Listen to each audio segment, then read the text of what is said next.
Dad, I want to thank you for being my father. You've always been there to teach me ways to relax, slow down, enjoy the moment, and realize how much a difference I make in the world. You have always been there to make me laugh and see the good in life. I know that you feel you don't get enough recognition or support for how much you have given to Nancy and I. So I wanted you to know that we appreciate the strength, conviction, and ethics you've taught us. Even though you don't think so, you've always been a counterbalance to Mom's focus, intensity, and drive. You've always given alternate points of view that keep me balanced and moving forward. I'm very lucky to have such an amazing father, role model, and friend. Over the past 10 years, you've become my best friend as much as my father. I just want you to know how much I appreciate you. Feeling as he's here with us today, I would like to share some stories reflecting the qualities with each of you as if I were talking to him. Dad, you are my mentor and teacher. Your work ethic and commitment to your career and support of your family was admirable. During my childhood, I remember how hard you worked, normally 6 days a week in the family business, giving in any area you could. You were truly a John of all trades, well-rounded and good at many things over being great at one thing. As many of you know, he was a salesman who sold wheels and tires, and then he talked you into that appliance as well, right down there. Amazingly enough, he was also the guy who delivered it and installed it for you, going the extra mile. I remember one appliance delivery where I tagged along. He dragged a washer and dryer up 2 flights of stairs by himself in 90-degree heat, never complaining or letting the customer know how difficult it was. He also used to bring me down to this building on Saturdays before my youth basketball games. We'd have to be at work at 7:30, he'd say, so we could open up the shop. One memory in particular was how much he loved art. So he asked me to sit down and draw something for him at his desk right down there. I drew a profile of an Indy 500 kart race car with Goodyear tires. He was so proud of it that he asked me to turn it in for my 2nd grade art contest, where ironically I took 1st place. Dad, you always stood for what you believed in and made sure everyone had an enjoyable experience around you. You were so humble and never spoke of yourself as a leader, but we all knew you were. As a child, you read to us, making each story time exciting and enjoyable. And when we ran out of stories, you just made them up.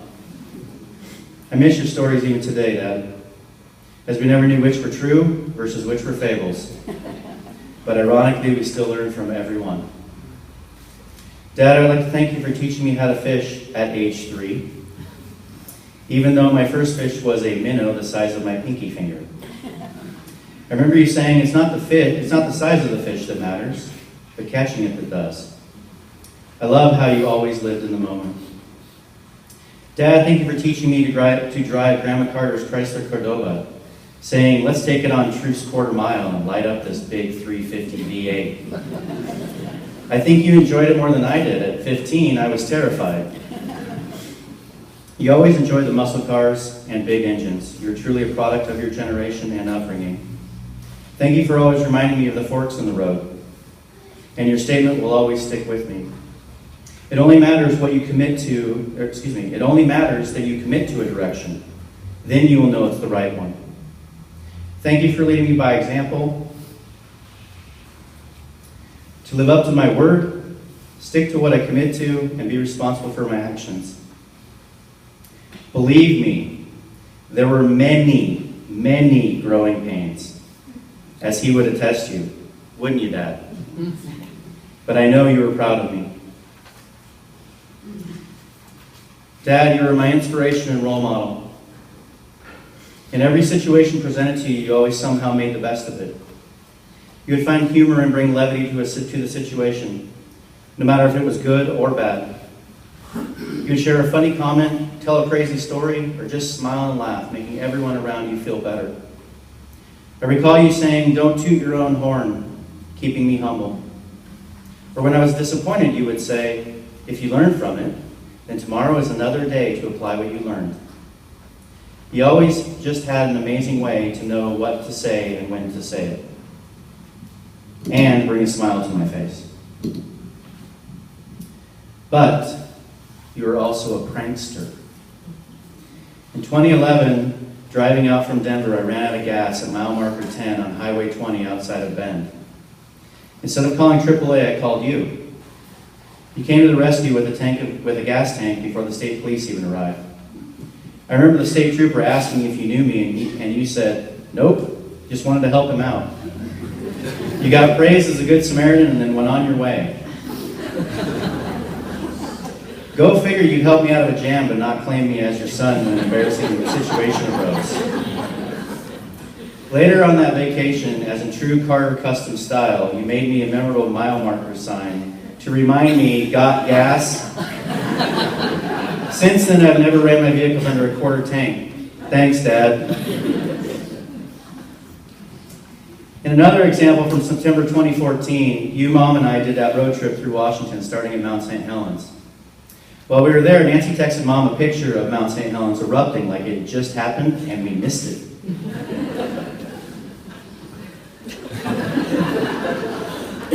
Then, in true prankster fashion, you decided we needed to get Nancy back. So during our whale watching excursion the next week to the San Juan Islands, we had zero visibility due to fog, and you read a whale watching magazine with all those amazing photos. As we finally got into the open channel with sunshine, we got closer for pictures of orca whales. At that point, you decided we needed to share with Nancy.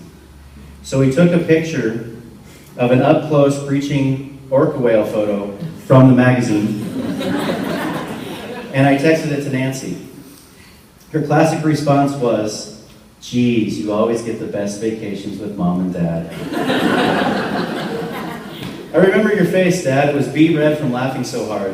The best part is you didn't tell her for about 2 months after you returned to Roseburg. Classic John Carter.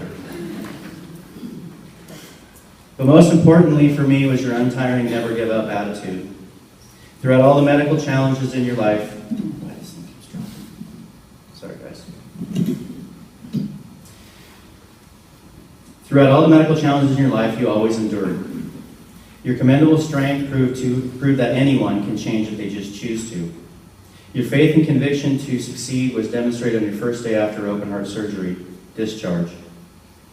No matter what Mom or I said, you were going to visit Timberline Lodge on Mount Hood at 5,960-foot elevation.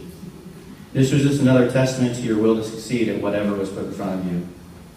I also remember discussing with you on the back deck in 2012 how you were able to change so much after the heart prognosis. And you said, in true John Carter style, "What else can I do but change?" For someone so stubborn and set in your ways, this statement was truly awe-inspiring, reflecting to me that we never stop learning at any age. Dad, thank you for demonstrating your faith, convictions, and strength. You truly are an inspiration to all of us. Dad, you're my best friend. Not many fathers and sons get to have a relationship as strong as ours. As a child, teenager, and young adult, you always allowed me to make mistakes and learn from them constructively. You always listened, were supportive and sympathetic, helping me to learn from them. As I grew older, your support changed by allowing me to be an adult, where you encouraged me with any decision or direction I choose to do. It was that heartfelt discussion in 1999 on Agate Beach in Port Orford that will always stick with me.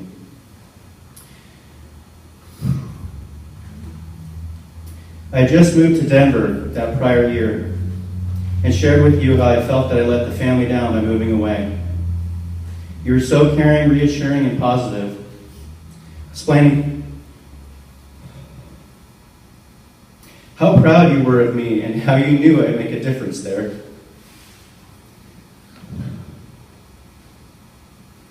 I never told you, but it was that conversation where I promised to myself that I would spend as much time as I could with our family.